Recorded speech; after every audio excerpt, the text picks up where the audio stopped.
ओम शांति। आज 5 जून 2023। आज की श्रीवाणी की मुख्य पंक्तियाँ हैं। मीठे बच्चे, इस समय तुम सबकी वानप्रस्थ अवस्था है। तुम्हें वाणी से परे अब वापस घर चलना है, इसलिए बाप को याद करो। प्रश्न है, 21 जन्म सुख मिलने का आधार क्या है? उत्तर है 63 जन्मों की भक्ति। जिन्होंने पहले सतोप्रधान भक्ति की है, अर्थात जो पुराने अनेक जन्म के भक्त हैं, वही अब ज्ञान लेते हैं। उन्हें ही 21 जन्मों का सुख प्राप्त होता है। अभी तुम्हारा भक्ति का पाठ पूरा हुआ। भगवान तुम्हें भक्ति का फल देने आए हैं। भक्त भगवान नहीं हो सकते। गीत है, माता वो माता तू है सबकी भाग्य विधाता। ओम शांति। बच्चों ने माता की महिमा सुनी। अब माता को तो भगवान नहीं कहा जा सकता, क्योंकि भगवान को तो पिता कहा जाता है, परम पिता। अब पिता है तो माता भी जरूर है। माता को बहुत मानने वाले हैं। माता है तो पिता भी है। माता अपने को भगवान कह न सके, ये पॉइंट धारण करने की है। जगत अम्बा की कितनी महिमा है। ऐसे नहीं कहेंगे कि भगवान व बाप सर्वव्यापी है। नहीं, जब माता पिता कहा जाता है तो बच्चे भी हैं। अगर सर्वव्यापी है फिर तो सब भगवान हैं, फिर तो भगवती भी हो नहीं सकती। सर्वव्यापी के ज्ञान में भगवती तो रही नहीं। सभी भगवान हैं तो आत्मा ही पिता हो गई, माता तो रही नहीं। ये बड़ी अच्छी समझने की बात है। तुम जानते हो, कोई भी आत्मा अपने को भगवान कह नहीं सकती। भक्त कहे हम भगवान हैं तो फिर माता सिद्ध हो नहीं सकती, और फिर भक्त तो पुनर्जन्म लेते हैं। भगवान तो पुनर्जन्म ले नहीं सकता। ऐसे तो नहीं भगवान को अपना शरीर है। तो इस सर्वव्यापी की बात पर अच्छी रीति समझाना है। भक्तों के लिए भगवान चाहिए ना। अनेक भक्त हैं, ब्रदर्स और सिस्टर्स सभी भक्त हैं। आत्मा कहती है इस समय मैं भक्ति कल्ट में हूँ। फिर आत्मा कहेगी अब मुझे बाप मिला है तो मैं ज्ञान में हूँ। आत्मा ही ज्ञान सुनती है। भक्त तो पुनर्जन्म लेते हैं। भगवान तो पुनर्जन्म ले नहीं सकते। ये इनका शरीर नहीं है, ये तो सभी जानते हैं। 5 तत्वों का शरीर लेकर भगवान को जन्म नहीं लेना है। वह तो परकाया प्रवेश करते हैं। ये ब्रह्मा विष्णु शंकर भी सूक्ष्म वतनवासी हैं। तो हर एक बात अच्छी रीति बुद्धि में बिठानी है। आत्मा कहती है मैं एक पुराना शरीर छोड़ दूसरे में प्रवेश करती हूँ। पुराना शरीर छोटा है व बड़ा है, एक छोड़ दूसरा लेती हूँ।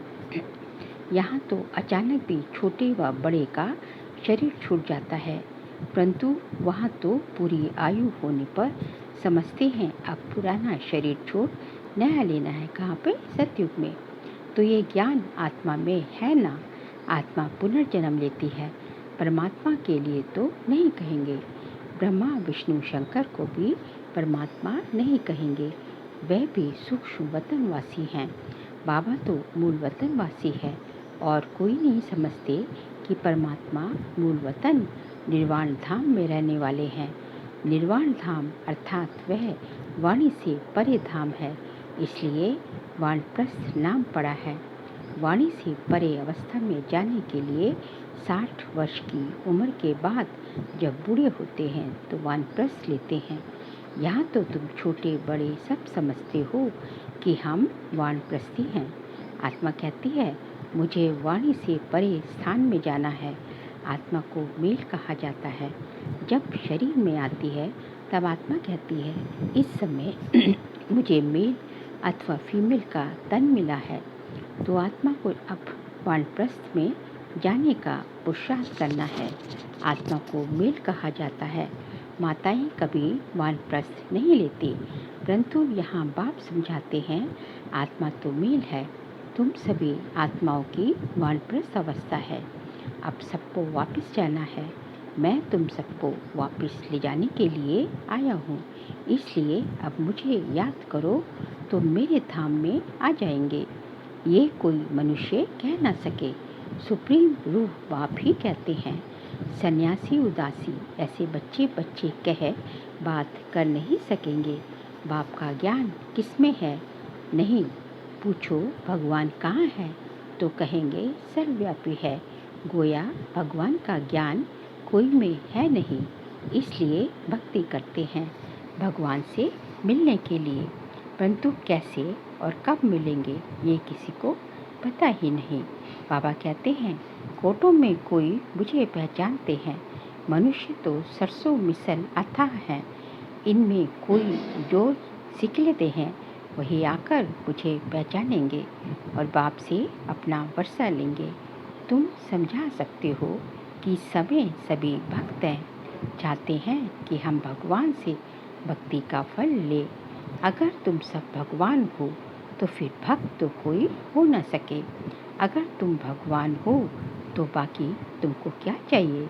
भक्तों को फिर मिलना है भगवान से। अपने को भगवान कहना ये तो एक इंसल्ट है। इससे बड़ी इंसल्ट कोई हो नहीं सकती। अल्लाह से तो हम बख्शिश का वर्षा लेना चाहते हैं। तुम कहते हो हम अल्लाह हैं। अब तुम ही जज करो। तुमको कोई कहे हम अल्लाह हैं, ये कैसे हो सकता? अल्लाह तो सबसे बड़ा है। ये बहुत समझने की बातें हैं। कभी भी कोई अपने को अल्लाह व भगवान कह न सके। बाप सबका एक होगा ऐसे बहुत कहते हैं। परमात्मा सर्वव्यापी है। अरे तुम भगवान हो, हम तो नहीं मानते। हम तो भक्त हैं, आशिक हैं उस माशूक के। एक परमात्मा को ही पतित पावन कहा जाता है। आगे बाबा ने कहा तुम समझा सकते हो कि तुम्हारे बड़े तो कहते रहे कि रचयिता और रचना बेअंत है। तुम फिर अपने को रचयिता कैसे कहते हो? बीज बेअंत हो नहीं सकता। झाड़ को बेअंत कहते हैं। इतने पत्ते आदि गिन नहीं सकते। एक बीज से कितनी डालियाँ पत्ते आदि निकलते हैं। तुम हो चैतन्य, बोलते चालते हो। सबसे बड़ी महिमा मनुष्य की होती है। बाबा कहते हैं मैं आकर बच्चों को सारे ड्रामा का राज समझाता हूँ। ये बना बनाया ड्रामा है ना, ड्रामा के ऊपर चलते रहना है। तुम बाप के बच्चे स्वदर्शन चक्रधारी बनते हो परमपिता परमात्मा द्वारा, क्योंकि वह भी स्वदर्शन चक्रधारी है। तुम आत्माओं को बैठ आप समान बनाते हैं। तुम सृष्टि के आदि मध्य अंत को जानते हो। तुम नई दुनिया के लिए, नए धर्म की स्थापना के लिए बातें सुनते हो परमपिता परमात्मा से, जो सृष्टि को भी पावन बनाते हैं, तुमको भी नया बनाते हैं। नई सृष्टि में फिर नया जमाना स्वर्ग का होगा। अभी तो नर्क का जमाना है। तुम नर्क के जमाने में हो। अभी परमपिता परमात्मा ही आकर तुमको स्वदर्शन चक्रधारी बनाते हैं। ये हर एक बातें नहीं हैं, धारण करने लायक है, परंतु धारणा सभी को नहीं होती। धारणा होने से खुशी का नशा रहता है। गृहस्थ व्यवहार में रहते इसी नशे में रहना है।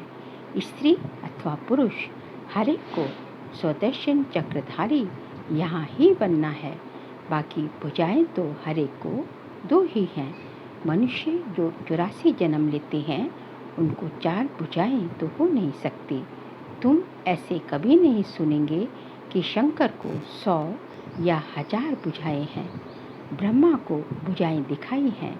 4 भुजा वाले ब्रह्मा के पास गया, 1000 भुजा वाले के पास गया। ब्रह्मा की संतान वृद्धि को पाते रहते हैं तो कितनी भुजाएं हो जाएंगी। प्रजापिता है ना, सृष्टि रची है तो बरोबर बाहें हैं। बाकी मनुष्य कोई 4-6 भुजा वाले होते नहीं। सूक्ष्म वतन में तो कुछ है ही नहीं। ये सब बाप बैठ समझाते हैं। कहते हैं इसने दादा ने बहुत शास्त्र पढ़े, गुरु किए ब्रह्मा बाबा ने, वह है भक्ति मार्ग। तुम्हारा भक्ति का पाठ पूरा हुआ। तुम ऑलराउंडर हो। शुरू से लेकर तुमने सबसे ज़्यादा भक्ति की है। भक्त तो इस समय बहुत हैं, तुम तो थोड़े बच्चे हो। बाबा कहते हैं, मैं तुमको साक्षात्कार कराता हूँ। कई भक्त याद करते हैं, उनको भी साक्षात्कार कराता हूँ। तुमने ही सतो प्रधान भक्ति की है तो जरूर तुमने ही ज़्यादा जन्म लिए हैं। 63 जन्म तुमने भक्ति की है, उसकी एवज में 21 जन्म तुमको सुख मिलता है। कितनी समझने की बातें हैं, इसलिए नए जो आते हैं उनसे फॉर्म भराया जाता है। फॉर्म बड़ा अच्छा है। तुम्हारा गुरु कौन? गुरु किया तो जरूर भक्त ठहराना। तुम ही भगवान हो तो गुरु क्यों किया? भगवान को गुरु कैसे बनाएगा? भक्त भगवान से मिलने के लिए गुरु करते हैं। तुम भगवान खुद ही हो, बाकी गुरु से क्या बनेंगे? बड़ा युक्ति से, रमजबाजी से समझाना है। रोज नई नई बातें समझाते हैं। मल्ल युद्ध में बड़ा युक्ति से लड़ते हैं। कहाँ से फलाने को अंगूरी लाऊं, तीर मारूं। मनुष्यों ने आदिदेव ब्रह्मा को महावीर कह मुझा दिया है। कोई महावीर को हनुमान कहते, क्योंकि हनुमान ने महावीरता दिखाई है। कहाँ वह महावीर? फिर उनका नाम पवन पुत्र रखा है। आदिदेव तो ब्रह्मा हैं और मनुष्य हैं। जगत अम्बा भी मनुष्य है। इतनी भुजाएं आदि कहाँ हैं? माता को इतनी भुजाएं हो तो हमको भी होनी चाहिए। वंडरफुल बातें हैं। ऐसे नहीं सभी धारण कर ज्ञान के उस नशे में रहते हैं। नंबरवार हैं। उन सत्संगों में कोई ऐसी बात नहीं रहती। ये तो स्कूल है। नंबरवार बच्चे हैं। कोई को माया का तूफान आया और ये गिरा, इसलिए ब्राह्मणों की माला नहीं बन सकती। फाइनल जब बनेंगे तो उसको रुद्रमाला कहेंगे। तुम रुद्र शिव बाबा की संतान हो। रुद्र यज्ञ रचते हैं तो रुद्र का चित्र बड़ा बनाते हैं। बाकी छोटे छोटे शालिग्राम बनाकर पूजा करते हैं। कौन है शालिग्राम? हम बाबा के बच्चे जो बाबा के कार्य में मदद करते हैं। बाप बैठ ये बातें सुनाते हैं। जो सर्विसेबल बच्चे होंगे उनको अच्छी रीति धारणा होगी और समझा सकेंगे। ये तो बड़ा सहज है। हम आत्मा हैं, कहते हैं ब्रदरहुड है। आत्माएं सब भाई भाई हैं। भाई भाई कह फिर आपस में लड़ते हैं। जब कहते हो ब्रदरहुड है, फिर फादरहुड कैसे कहते हो? सब ईश्वर कैसे कहते हो? सब भगवान भाई भाई कैसे हो सकते हैं? वह तो सब आत्माओं का बेहद का बाप है। कितनी सहज बातें हैं। तुम जानते हो ब्रह्मा द्वारा नई दुनिया की स्थापना होती है, फिर आहिस्ते आहिस्ते बढ़ती है। 1 से 2, 2 से 4 होते हैं। ऐसे वृद्धि को पाते रहते हैं। बरोबर प्रजापिता ब्रह्मा है तो जरूर नई सृष्टि रचता होगा ना। जगत पिता वह है रचने वाला, तुमको रचा है। प्रजापिता ब्रह्मा द्वारा नई प्रजा की रचना रचते हैं, अर्थात पुरानी को नया बनाते हैं। मनुष्य फिर समझते हैं सागर में पीपल के पत्ते पर भगवान आया। अच्छा, उसको फिर किसने रचा? ये बाप बैठ समझाते हैं कि नई प्रजा कैसे रचते हैं। सागर में पीपल के पत्ते पर बैठ कौन आया? कृष्ण आया। तो बाबा कहते हैं फिर ये बाप बैठ समझाते हैं कि उसको फिर किसने रचा। वहाँ स्वर्ग में गर्भ में जैसे कि क्षीर सागर में आराम से बैठे हैं। उस समय कोई ज्ञान नहीं रहता। शास्त्रों में तो कोई ऐसी बातें लिखती हैं। प्रलय भी बड़ी और छोटी दिखाते हैं। वे कहते हैं प्रलय होती है।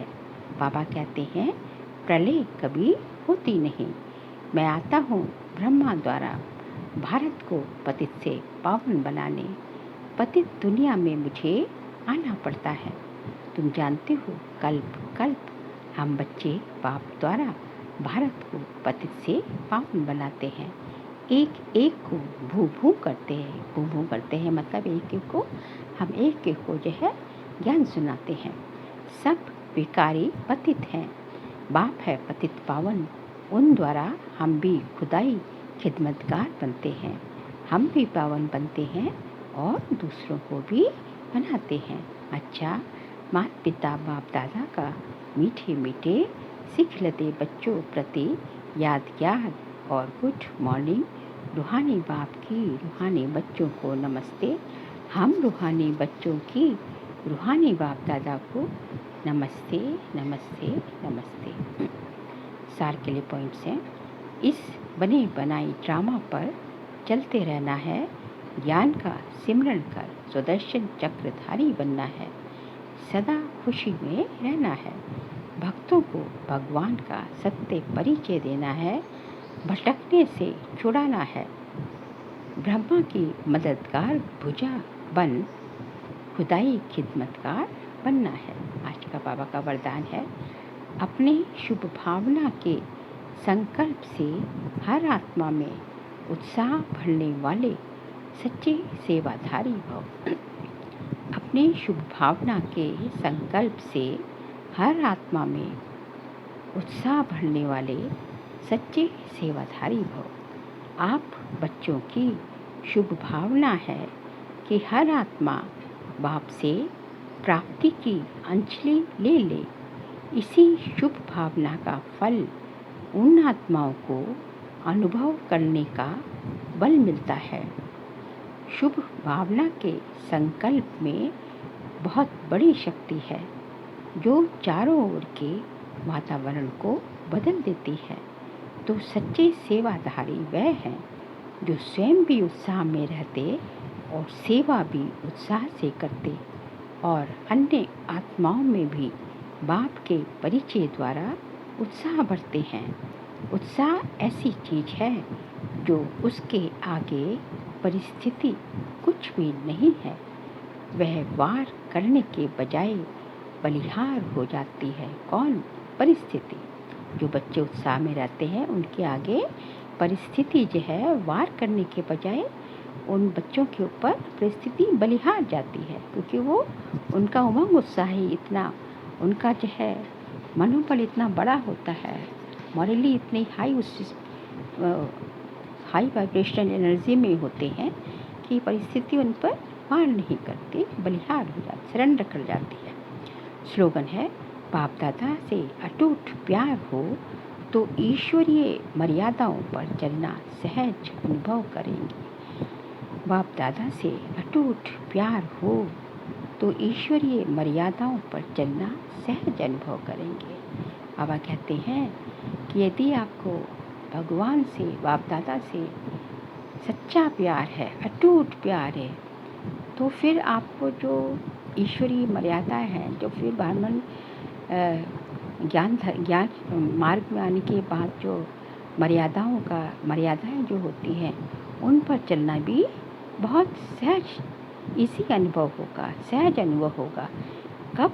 जब आपको भगवान बाप दादा से अटूट प्यार है, बहुत प्यार है। क्योंकि प्यार जहाँ होता है, जहाँ दिल का प्यार होता है, जिगरी प्यार होता है, तो प्यार के आगे तो सब कुछ कुर्बान हो जाता है ना।